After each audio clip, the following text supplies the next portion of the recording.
Hey everybody, it's Mike Broadhurst with Market Mondays, Bluffton, South Carolina. I'm with the Carolina Realty Group and the Prude Home team. Today's May 17th. Looking at this week's numbers, we had 23 new properties come to the market. Last week, 27, and this time last year, 45. That's a 49% decrease in new inventory week to week when we compare those numbers. However, when we look at the year-to-date numbers for inventory, there's 871 properties that have come on the market compared to 699 this time last year. So that's an increase of 25% in inventory numbers. The number of sales, we have 23 this past week compared to 27 last week and 24 this time last year. Just a slight change there in the number of sales. However, again, when we take a look at year-to-date, big changes. 716 properties have closed year-to-date compared to 527 this time last year. That's a 36% increase in the number of sales. We go ahead and take a look at the properties that are now under contract. 43 went under contract in the past week compared to 36 this time last year. Or last week, and 42 this time last year, and that's a 2% increase in the number of properties going under contract.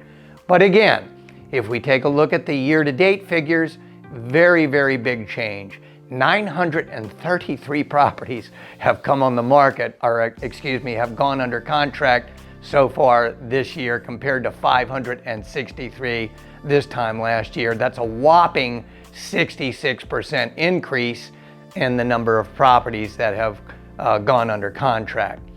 How does that affect the values? Well, obviously it makes the average sales price go up. So far this year, the average sales price of homes in Bluffton, $487,746 compared to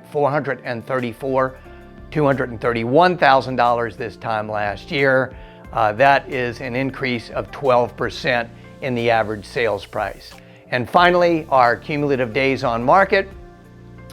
This year, we're all the way down to 82 cumulative days on market compared to 107 this time last year.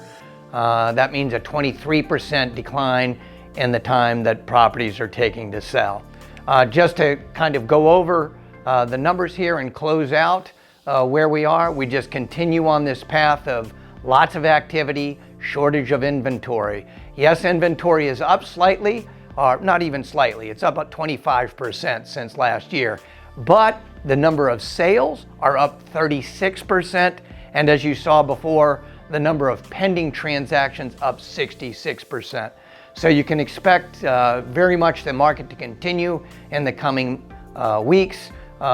Properties are getting multiple offers, and that means those folks who are not getting the houses are having to move on to the next property, and there just isn't enough inventory to keep up with that demand without increases in prices. So in all, we're in a very healthy seller's market. Buyers need to be prepared and ready with their full array of pre-qualifications or proof of funds when they make offers. I'm Mike Broadhurst, everybody. I'll see you next week, and let's keep abreast of this active market. So long.